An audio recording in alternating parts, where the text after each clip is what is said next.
नमस्कार मंडळी, आमच्या भागाकडे ना हा पदार्थ खूप जास्त प्रमाणामध्ये बनवला जातो. सणासुदीला तर बनवतातच, पण नवी नवरी ज्या वेळेस पाठवणीच्या टायमाला येते ना, त्या टायमिंगला तिला शिदोरी म्हणून सुद्धा हा पदार्थ आमच्या भागाकडे दिला जातो. आता आमच्या भागाकडे याला वरून गुळाचे लाडू बोलतात. तुमच्याकडे काय बोलतात मला कमेंट सेक्शनमध्ये नक्की कळवा. तर चला रेसिपीला सुरुवात करूयात.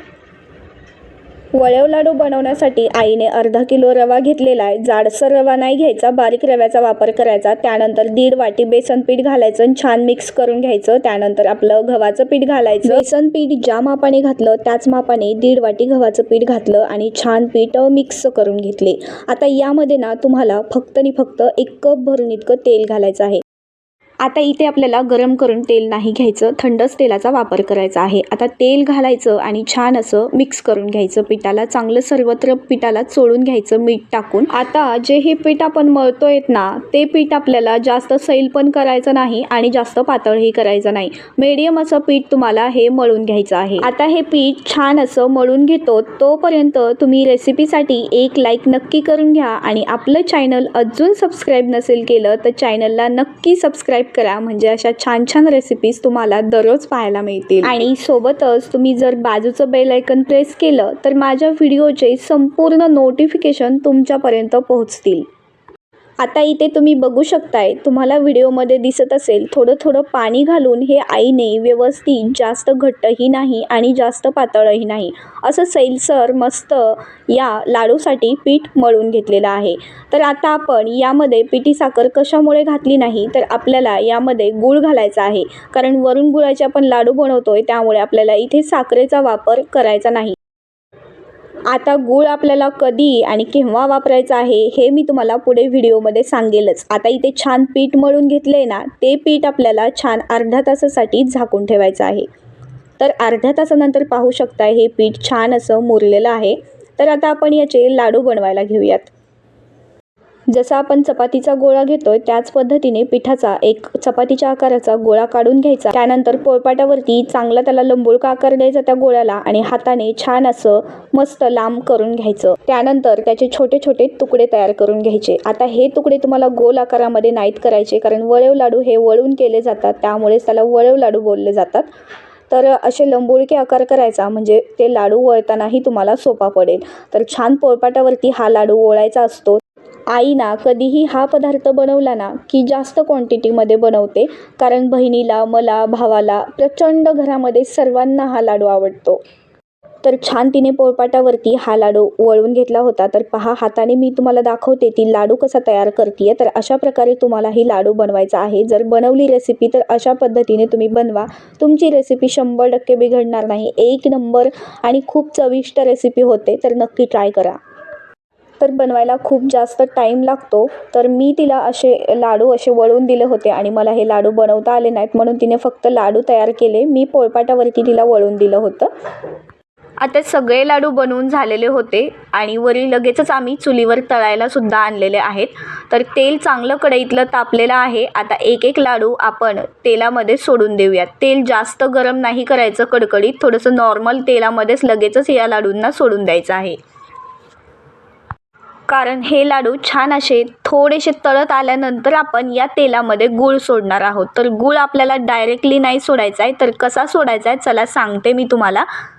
आता जेवढे कढईमध्ये मावतील ना लाडू, तेवढेच तेलामध्ये एक एक करून इकडे आईने सोडून दिलेले आहेत. तर आता ते छान तळतायत, तोपर्यंत इकडे आपण गूळ त्यामध्ये सोडण्यासाठी गुळाला छान असं मिक्स करून घेऊयात. तर मिक्स करण्यासाठी थोडंसं हरभरा डाळीचं पीठ घ्यायचं आणि एक गुळाची ढेप छान अशी बारीक खिसणी वाटं खिसून घ्यायची आणि मिक्स करायचं डाळीमध्ये. तेव्हा तेलामध्ये गूळ सोडायचा.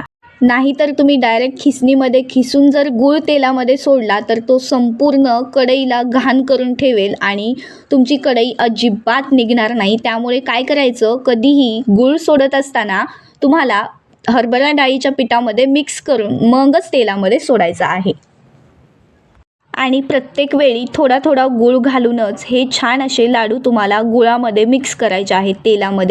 तेलामध्ये छान जर गूळ लागला तरच हा लाडू खूप जास्त चविष्ट लागतो. जर गूळ व्यवस्थित तेलामध्ये नाही लागला त्याला, तर मग तो लाडू अजिबात खायला चांगला लागत नाही. त्यामुळे गूळ यामध्ये व्यवस्थित लागला पाहिजे असं तुम्हाला या लाडूला तळून घ्यायचं आहे. तर आता तुम्ही पाहू शकताय हळूवारपणे हा लाडू मस्त असा गुळामध्ये मस्त तळून निघत आहे.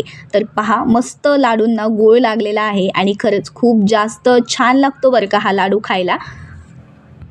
तर आता आपण जे लाडू तळून घेतोय ना ते तेल थोडंसं साईडला करून ठेवायचं आणि लाडू बाजूला काढून ठेवायचे. म्हणजे असं तेल नितळायला ठेवायचं परातीमध्ये. त्यानंतर सेम प्रोसेस दुसऱ्यांदा पण तुम्हाला असे लाडू सोडून द्यायचे तेलामध्ये आणि छान असे रंगीबिरंगी कलर येईपर्यंत तळत आल्यानंतरच त्यामध्ये तुम्हाला गूळ सोडायचा आहे. तर पहा इथे सुद्धा आईने गूळ सोडलेला आहे आणि कसं मस्त या लाडूंना गूळ लागत आहे. पाहू शकताय तुम्ही किती मस्त व्यवस्थित असा गूळ लागलेला आहे आणि जेवढा गूळ भारी लागेल लाडूला तेवढाच हा वरून गुळाचा लाडू खायला खूप जास्त कुरकुरीत आणि खूप टेस्टी बनतो. आता एका साईडने आई लाडू तळत होती आणि दुसऱ्या साईडने मी हे लाडू सुटसुटीत करून घेत होते. कारण गुळाला एकमेकांना लाडू चिकटले तर मग ते नंतर कडक जरी झाले तरी पण ते व्यवस्थित असे सुटसुटीत दिसणार नाहीत. मग ते एकमेकांना चिटकूनच राहतात. असे मोकळे सुटसुटीत होत नाहीत. त्यामुळे मी असे लगेचच सुटसुटीत करून घेत होते आणि ती लाडू मस्त अशी तळत होती. आमच्या भागाकडे प्रत्येक सण आला की हा वरून गुळाचा लाडू बनतो म्हणजे बनतोच आणि यावरती मी एक शॉर्ट व्हिडिओसुद्धा अपलोड केलेला आहे. तर खूप छान प्रतिसाद मिळालेला आहे तुमचा त्या व्हिडिओला.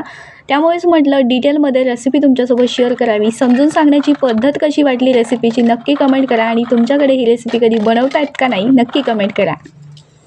आणि खास करून शिदोरी म्हणून ही रेसिपी कधी दिली आहे का तुम्ही? नवरीला पाठवणीच्या टायमिंगला पाठवलं त्या टायमिंगला जर नवरी वाटं लावायची म्हटलं की आपल्याकडून काही शिदोरी असते त्यांच्याकडे द्यायला.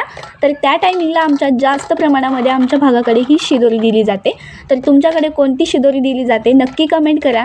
आणि हा व्हिडिओ कोणत्या शहरातून कोणत्या भागातून आणि कोणत्या गावातून पाहताय हे मात्र सांगायला अजिबात विसरू नका. चला मग भेटते पुढच्या अशा छानशा रेसिपीसोबत. म्हणजे तोपर्यंत मस्त राहा, स्वस्त राहा आणि मेन म्हणजे खात राहा. धन्यवाद.